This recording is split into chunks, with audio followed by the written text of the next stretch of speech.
இலங்கை கடற்படையால் சுட்டுக் கொல்லப்பட்ட மீனவர் உடலை வாங்க மறுத்து ராமேஸ்வரம் மீனவர்கள் தங்களது போராட்டத்தை தொடர்கின்றனர். இரவிலும் போராட்டம் தொடரும் நிலையில் அங்கிருந்து கூடுதல் தகவல்களை தருகிறார் செய்தியாளர் பாலா.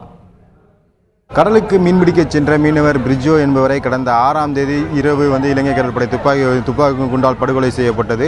இதனால் எங்களுக்கு நியாயம் கிடைக்கும் வரை எங்களுடைய போராட்டம் தொடரும் என நேற்று காலை தங்கச்சிமட பகுதியில் ஆரம்பிக்கப்பட்ட போராட்டமானது தற்பொழுது இன்று இரவு வரை நடைபெற்று கொண்டிருக்கின்றது.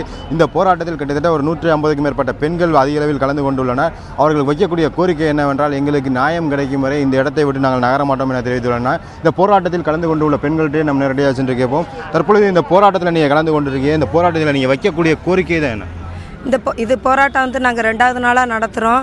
இந்த பிரிச்சோங்கிற எங்கள் மதினி மகன் தான். நாங்கள் கண்ணீரோடு கவலையோடு வீட்டில் கூட என்ன ஏதுன்னு பார்க்காத அளவுக்கு 2வது நாளாக நடத்துகிறோம். இந்த கோரிக்கை என்னென்னா 3 கோரிக்கை நாங்கள் வச்சுருக்கோம். இந்த 3 கோரிக்கையை மத்திய அரசு நிறைவேற்றலைன்னா நாங்கள் இந்த இடத்த விட்டு நவள மாட்டோம். அப்படியே 10 நாள் ஆகி மத்திய அரசு எதுவுமே எங்களுக்கு என்னென்னா இந்த பாடியை தூக்கி கொண்டு நாங்கள் சென்னையில் வச்சு கூட நாங்கள் போராட்டம் பண்ண ரெடியாக இருக்கோம். தற்பொழுது இலங்கை கடற்படை துப்பாக்கி சூடு நடத்தலைன்னு சொல்கிறாங்க. நீங்கள் அதை பற்றி நீங்கள் என்ன? இலங்கை சூடு நடத்தலைன்னா இந்தியா என்ன செய்யுது? இந்திய அரசு மத்திய அரசு எங்களுக்கு யார் நடத்தினாங்கன்னு எங்களுக்கு கேட்டு சொல்லுங்க. அப்போ யார் நடத்தினா, இந்த சூட்டை யார் நடத்தினான்னு எங்களுக்கு கேட்டு சொல்லுங்க. உளவுத்துறையெல்லாம் என்ன பண்ணுறாங்க? அவங்க கேட்டு சொல்லணும்ல. எங்களுக்கு இந்த குண்டை பரிசோதனை பண்ணணும், யார் நடத்தினாங்கன்னு எங்களுக்கு தெளிவுபடுத்தணும்ல. நாங்கள் தெளிவு கிடைக்காம தானே இந்த இடத்துல இன்னும் உட்காந்துக்கிட்டு இருக்கோம்.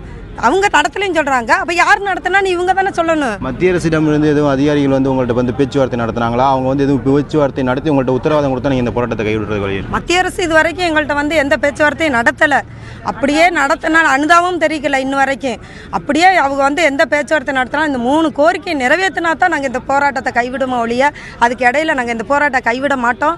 இது மக்கள், எங்கள் மீனவ மக்கள் சார்பாக நான் சொல்லிட்டேன். தற்பொழுது இந்த போராட்டமானது தங்கச்சிமட பகுதியில் தொடர்ந்து நடைபெற்று கொண்டிருக்கின்றது. இப்போ நள்ளிரவிலும் இந்த அதிகமான பெண்கள் இந்த போராட்டத்தில் தொடர்ந்து அமர்ந்து கொண்டு உள்ளனர். இவர்கள் வைக்கக்கூடிய கோரிக்கை என்னவென்றால், எங்களுக்கு மத்திய அரசு அதிகாரிகளும் மத்திய அரசிடமிருந்து எங்களுக்கு உறுதியான நடவடிக்கை, அதாவது மீன்பிடிப்பதற்கும் பாதுகாப்பாக மீன்பிடிப்பதற்கும் துப்பாக்கிச்சூடு நடத்தப்படாது, மீனவர்கள் மீது தாக்கப்படாது என்று ஒரு உறுதி வந்தால் மட்டுமே இந்த போராட்டத்தை கைவிடுவதாக தெரிவித்துள்ளனர். தந்தி செய்திகளுக்காக தங்கச்சிமட பகுதியிலிருந்து கேமராமேன் மதனுடன் பாலா. இந்நிலையில் போராட்டத்தில் ஈடுபட்டுள்ள மீனவர்களிடையே பேச்சுவார்த்தை நடத்த மாவட்ட ஆட்சியர் நடராஜன், மாவட்ட காவல்துறை கண்காணிப்பாளர் மணிவண்ணன் மற்றும் உயரதிகாரிகள் வந்திருந்தனர். அவர்கள் மீனவர் சங்க பிரதிநிதிகளிடம் சமரச முயற்சியில் ஈடுபட்டனர். ஆனால் இந்த முயற்சி தோல்வியில் முடிந்துள்ளது.